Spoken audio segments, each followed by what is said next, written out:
Hi, this is Keith Davidson from Albertson & Davidson. In this video, we're discussing real property taxes. When a person passes away and they transfer assets, real property, from themselves to their children, under California law, the children are allowed to file a parent-to-child exclusion. And what that does is it prevents the house or the real property from being reappraised for real property tax purposes. And that can be a real benefit to the child. If the parent bought the house many years ago, the tax valuation for real property tax purposes might be very low. Whereas if you were to reappraise the property at current values, the value would be much higher and resulting in more property tax rather than less property tax the way the parent had it.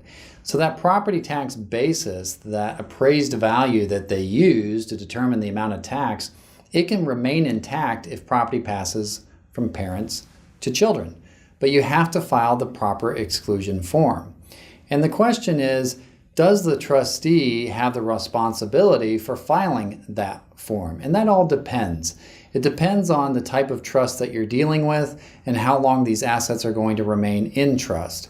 So if the property is supposed to pass out quickly to the beneficiary and it happens in the matter of a few months, then it might be the responsibility of the beneficiary to file the parent-to-child exclusion. If, however, the property is going to be held in trust for a significant amount of time, then the trustee would have the obligation to file that parent-to-child exclusion. So it really depends on the facts and circumstances of your case as to who has the responsibility for filing the exclusion. But the thing that you should know and always remember is if you're receiving real property from your parent, be sure that some way, somehow, somebody files the parent-to-child exclusion.